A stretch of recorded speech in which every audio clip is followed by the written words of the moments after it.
আসসালামু আলাইকুম, আশা করি সকলে ভালো আছেন। এই ভিডিওতে আমরা শিখব কিভাবে গিগের ইমেজগুলো এসইও করতে হয়।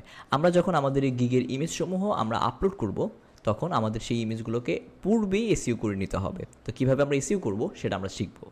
তো তার আগে আমাদেরকে জানা উচিত কেন আমরা গিগের ইমেজগুলো এসইও করা উচিত। ঠিক আছে, আমি জাস্ট একটু প্রাইভেট উইন্ডোতে গেলাম, যাওয়ার পর আমি এখানে সার্চ করি ওয়েবসাইট ডিজাইন লিখে সার্চ করার পর আমি একটু জাস্ট ফাইবার লিখে সার্চ করি। ওকে, সার্চ করার পর আমি জাস্ট এখানে ছবিতে চলে যাব। যাওয়ার পরে দেখেন, এই যে দেখেন যে সকল গিগের ইমেজ এসইও করা আছে সে সকল ইমেজগুলো তারা এই যে ওয়েবসাইট গুগলে র্যাঙ্ক করছে। ঠিক আছে, এই যে দেখেন এই যে গিগগুলো র্যাঙ্ক করছে। ওকে, এই যে তারা পারফেক্টলি ওয়েতে এসইও করার কারণে তাদের ইমেজগুলো গুগলে র্যাঙ্ক করছে। ওকে, তাহলে আমাদেরও করা উচিত। অনেক সময় আমরা এখান থেকেও ক্লায়েন্ট পেতে পারি। কোনো একটা ক্লায়েন্ট এখানে গুগলে এসেও সার্চ করতে পারে ওয়েবসাইট ডিজাইন লিখে। ঠিক আছে, তো আমরা একটু এখন দেখি কীভাবে আমরা গিগের ইমেজগুলো এসইও করব। এখানে আমি জাস্ট যেহেতু আমরা সকলেই গিগের ইমেজগুলো ক্যানভা দিয়ে তৈরি করতেছি, তো এখান থেকে আমি ডাউনলোড করে নিই জাস্ট এই ইমেজটা। ডাউনলোডে ক্লিক করলাম, ক্লিক করার পর আমি এখান থেকে অবশ্যই জেপিজি ফরম্যাটে ডাউনলোড করতে হবে। কারণ হচ্ছে আপনি যদি গিগের ইমেজ ইস্যু করতে হয় আপনাকে, অবশ্যই সেটা এই জেপিজি ফরম্যাট হতে হবে। অন্য কোনো ফরম্যাটে আপনি এসইও করতে পারবেন না।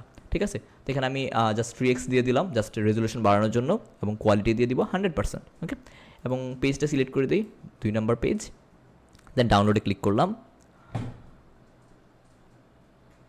ওকে, আমার ইমেজটা ডাউনলোড হয়ে গেছে। এখন যদি আমি একটু দেখি, ওকে, এই যে আমার ইমেজটা ডাউনলোড হয়ে গেছে। এখন একটা জিনিস খেয়াল করেন, অনেক সময় আপনি হয়তো ইমেজটা আগেই ডাউনলোড করে ফেলছেন, অথবা আপনি ইমেজটা আপনি ফটোশপে তৈরি করছেন। এখন আপনি চাচ্ছেন যে দেখতে পারতেছেন না যে এই ইমেজটা আপনি কোন ফরম্যাটে আছে। ঠিক আছে, আপনি যদি একটু খেয়াল করেন এখানে কোনো ফরম্যাট শো করে নাই। ওকে, আপনি এখানে জাস্ট সিম্পলি এখানে গিয়ে রাইট ক্লিক করবেন, দেন এখানে শো মোর অপশনে ক্লিক করবেন। আমি কিন্তু খালি জায়গায়, যদি আপনারা উইন্ডোজ 11 ইউজ করে থাকেন তাহলে খালি একটা জায়গায় ক্লিক করে শো মোর অপশনে যাবেন। যাওয়ার পরে আপনারা প্রপার্টিসে চলে যাবেন। সরি, এখান থেকে মেবি এখানে অপশন, আচ্ছা এই যে সরি ভুল করছি আমি, এখানে জাস্ট এই যে উপর 3 ডট আছে, এখান থেকে অপশনে চলে যাবেন। যাওয়ার পরে এখানে ভিউতে ক্লিক করবেন।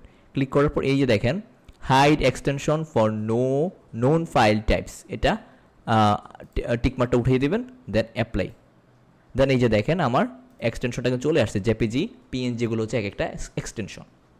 যারা উইন্ডোজ 10 ইউজ করতেছেন তারা উপরে দেখবেন জাস্ট ভিউ লেখা আছে এরকম, ভিউতে ক্লিক করার পরে একটা এক্সটেনশন নামে একটা অপশন আছে, সেটা আনটিক করে দেবেন অথবা টিক মার্ক দিয়ে দেখবেন, অবশ্যই সেটা এভাবে অন হয়ে যাবে। ঠিক আছে, তো এখন দেখেন আমার এই যে জেপিজি ফরম্যাট, ওকে, আমার ইমেজটা কিন্তু জেপিজি ফরম্যাটে আছে। এখন জাস্ট আমি এই যে নামটা চেঞ্জ করব, রিনেম করতে হবে। এখানে আমি জাস্ট রাইট ক্লিক করলাম এবং রিনেম করে দিই।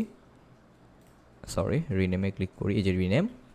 এখন দেখেন এখানে কী নাম দিবেন। ওকে, এখানে আপনি যদি দেখেন, ধরুন আমার এই যে গিগটা, ওকে, এখানে আমার এই গিগটা হচ্ছে ওয়ার্ডপ্রেস ওয়েবসাইট ল্যান্ডিং পেজের উপর একটা গিগ।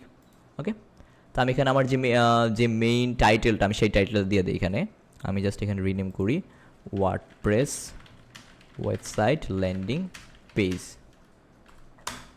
দিয়ে দিলাম টাইটেলটা। ওকে, প্রথমে আপনার যে টাইটেলটা আছে, নর্মালি যে টাইটেলটা থাকে সেই টাইটেলটা আপনি এখানে অ্যাড করে দিলেন। ঠিক আছে, রিনেম করে দেন রাইট ক্লিক করবেন। রাইট ক্লিক করার পর আপনি যদি এখানে প্রপার্টিস দেখতে পারবেন, প্রপার্টিসে ক্লিক করবেন। ক্লিক করার পর চলে যাবেন ডিটেলসে।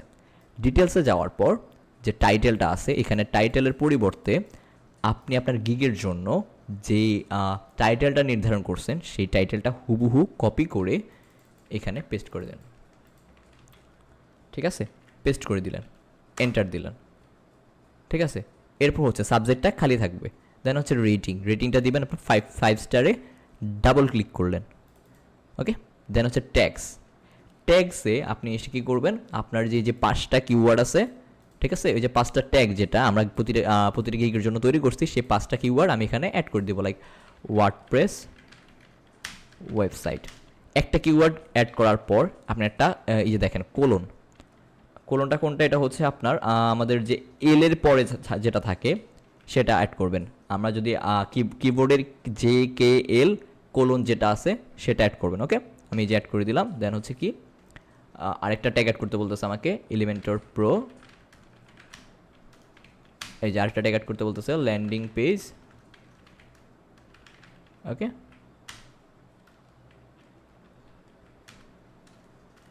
ওকে সরি, ল্যান্ডিং পেজ, এরপর হচ্ছে এলিমেন্টর ওয়েবসাইট, ঠিক আছে। আচ্ছা, এভাবে আপনি আপনার 5টা কিওয়ার্ড অ্যাড করবেন, লাইক রেসপন্সিভ ওয়েবসাইট, ঠিক আছে। আমার 5টা কিওয়ার্ড অ্যাড করা হয়ে গেছে, দেন আমি এন্টার করলাম, ঠিক আছে। আমার কিওয়ার্ডগুলো অ্যাড করা হয়ে গেছে। দেন হচ্ছে এই যে দেখেন অথর মানে হচ্ছে এটার এই ইমেজটার মালিক কে। তো এখানে যেহেতু এই ইমেজটার মালিক আপনি বা আমি, তো আমি আমার নামটা লিখে দিলাম এখানে, আরিফুল সাজিদ, ঠিক আছে। আমি আমার নামটা দিয়ে দিলাম এখানে, দেন এন্টারে ক্লিক করলাম। ওকে, দেন আমি এখান থেকে জাস্ট অ্যাপ্লাই ক্লিক করব। ওকে, অ্যাপ্লাই ক্লিক করার পর ওকে দিয়ে ক্লিক করব। দেন আপনি আরেকবার একটু চেক করবেন যে আপনার সব কিছু সেভ হয়েছে কিনা। আবার প্রপার্টিসে যাবেন, যাওয়ার পরে ডিটেলসে যাবেন, দেখেন তো এই যে সেভ হয়ে গেছে না, টাইটেল সেভ হয়েছে, সাবজেক্টটা অটোমেটিকলি টাইটেলটাকে নিয়ে নিছে, দেন রেটিংটাও সেভ হয়েছে, ট্যাগগুলো সেভ হয়েছে, ঠিক আছে। এভাবেই আপনি আপনার গিগের ইমেজগুলোকে এসইও করে নেবেন। তো আশা করি বুঝতে পারছেন। দেখা হচ্ছে নেক্সট ভিডিওতে।